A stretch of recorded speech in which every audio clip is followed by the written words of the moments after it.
Paz do Senhor, meus irmãos. Vamos falar sobre os 4 cavaleiros de Apocalipse 6. Vamos falar sobre a profecia que Jesus previu no Monte das Oliveiras para os seus discípulos. Vamos falar sobre o holocausto. Bom, gente, vamos lá. Paz do Senhor para vocês. Bom, sabemos que Jesus, ele aqui em Mateus capítulo 24, ele disse uma profecia. E para falar uma profecia tem que ser profeta. Aqui na terra Jesus foi profeta e ele foi o sacrifício, meus irmãos. Então vamos falar um pouco sobre o sacrifício. A tipologia do holocausto. Os profetas sabiam que os sacrifícios do Antigo Testamento eram transitórios e que uma aliança superior e definitiva já havia sido providenciada por Deus. Davi, por exemplo, estava ciente de que o holocausto apontava para um sacrifício melhor, como Salmos capítulo 40, verso 6, né? E para sua meditação, Hebreus capítulo 10, versículo 8. Mais adiante, voltaremos a esse assunto. Vamos lá. No período patriarcal, o sacrifício dos patriarcas Noé e Abraão, Gênesis capítulo 8, versículo 20 e capítulo 22, versículo 13, foi apresentado de acordo com a oferenda, ou seja, meus irmãos, um holocausto que Abel ofereceu ao Senhor. Por isso, a oferenda pode ser considerada a mais antiga da história sagrada, Gênesis capítulo 4, versículo 4. No período nacional, após a conquista de Israel, os holocaustos continuaram a ser oferecidos, né, meus irmãos, ao Senhor por vários motivos, né? Josué celebrou uma importante vitória sobre os cananeus com ofertas queimadas e pacíficas. Gideão, ao ser comissionado pelo Senhor para libertar Israel, adorou-o, né, com igual oferenda. Quanto a Samuel, ofereceu ao Senhor o mesmo sacrifício, antecipando uma grande vitória sobre os filisteus, né, meus irmãos? A reforma de Ezequias também foi marcada por holocaustos, né? E etc. Muitas aí referências. A encarnação de Jesus. A encarnação de Cristo foi o cumprimento cabal e perfeito da profecia de Davi. Ou seja, Davi era rei e profeta. Sacrifício e oferta não quisestes. Os meus ouvidos abristes, holocaustos e expiação pelo pecado não reclamastes. Salmos capítulo 40, verso 6. O Messias, amados, reconhece através do salmista que os holocaustos são ineficazes em si mesmos para redimir o pecador. Eis porque ele, o Filho de Deus, apresentou-se como a oferta e o ofertante, glória a Deus, para resgatar eficazmente a humanidade. Hebreus capítulo 10, versículo 1 ao 10. Nessa condição, meus irmãos, Jesus Cristo foi aprovado em todas as coisas, exceto no pecado, a fim de mostrar a eficácia do seu maravilhoso, eterno e definitivo sacrifício. Hebreus capítulo 9, versículo 26. Ou seja, Jesus não precisa morrer outra vez por ninguém, porque tem um louvor aí perigoso que diz que se fosse preciso, Jesus, na boca do cantor, ele diz que Jesus diz para um homem: se for preciso, eu morreria outra vez por você. Isso é um equívoco. Jesus não precisa mais morrer por ninguém.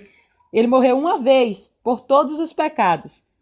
A morte e ressurreição de Cristo, o auge do sofrimento de Jesus Cristo, como nosso perfeitíssimo holocausto, foi a sua morte no Calvário. Ele foi morto e sepultado, Mateus capítulo 27, 59 ao 66. Mas no terceiro dia, meus irmãos, eis que ressurge dos mortos como Rei dos reis e Senhor dos senhores. Mateus capítulo 28, versículo 1 ao 10. Com a sua ressurreição, Jesus planifica o sacrifício perfeito como ofertante e oferta. Hebreus capítulo 9, versículo 27 ao 28. Ele é o holocausto dos holocaustos, aleluia. Ou seja, meus irmãos, Jesus passou de profeta e holocausto aqui na terra, quando ele veio, né? Quando ele veio, ele era profeta e holocausto. Quando ele ressurgiu dentre os mortos, ele se tornou o sumo sacerdote e o rei eterno. Amém?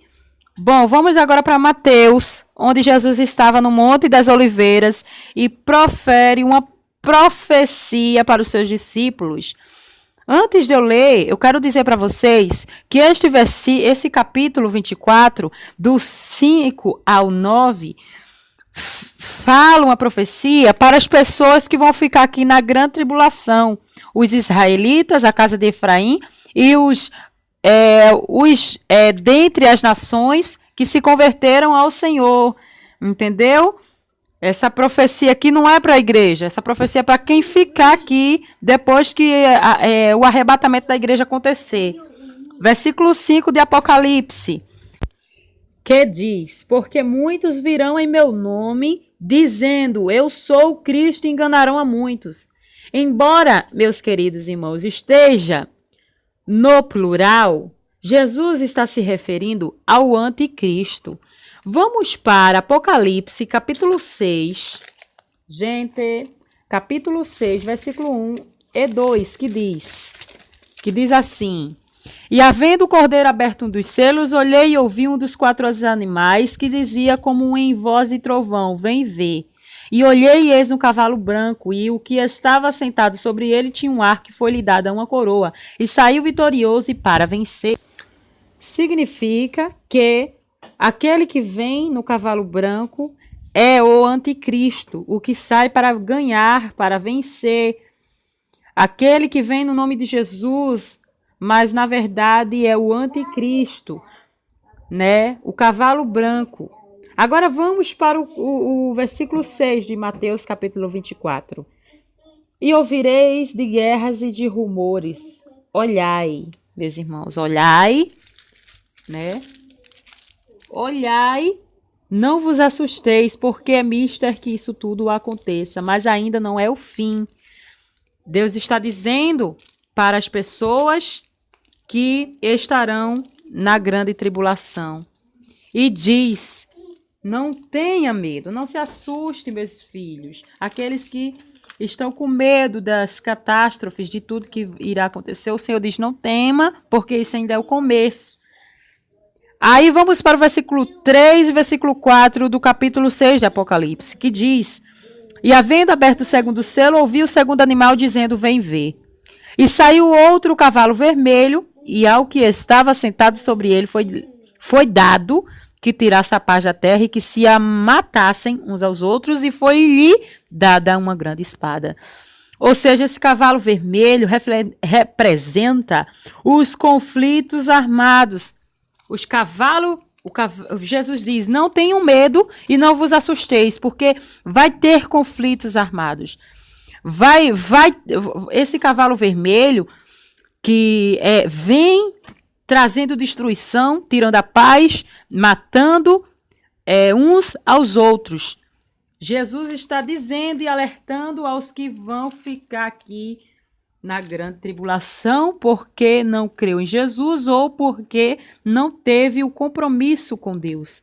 Versículo 7, meus irmãos, diz assim, porque se levantará nação contra nação e reino contra reino, e haverá fomes e pestes e terremotos em vários lugares. O Senhor já está falando aqui de outro acontecimento, de fome e terremoto. Vamos para o capítulo 5, que diz assim, e havendo aberto o terceiro selo, ouvi o terceiro animal dizendo, vem ver, e olhei eis um cavalo preto, e o que sobre ele estava sentado tinha uma balança na mão. Ou seja, meus irmãos, está representando fome e terremotos sobre a terra. Fome e terremotos sobre a terra, esse cavalo preto, meus irmãos. E o Senhor está alertando para os seus filhos o que há de acontecer. A palavra de Deus diz que ele não fará nada sem antes avisar aos seus servos, aos seus filhos, o que há de acontecer. Então, as pessoas que estarão na grande tribulação estarão atentos a esses sinais. Vão ler capítulo 24 de Mateus e vão ficar alertas do que há de acontecer, porque isso ainda é o princípio das dores, feito diz aqui, o versículo 8 de Mateus 24. Mas todas essas coisas são o princípio das dores. Versículo 9. Então vos hão de entregar para seres atormentados e matar-vos-ão, e sereis odiados de todas as gentes por causa do meu nome. Então, meus irmãos, qual cavalo representa sendo os cristãos atormentados e maltratados e mortos. Por qual cavalo será esse acontecimento? Versículo 8, 7 e 8, que diz: E havendo aberto o quarto selo, ouvi a voz do quarto animal que dizia: Vem ver.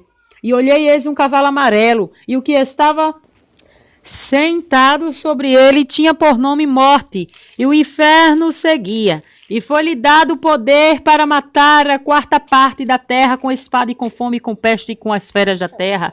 Ou seja, quem irá vir matar e atormentar os mártires, aqueles que vão morrer pelo nome de Jesus? O inferno e a morte, o cavalo amarelo esverdeado.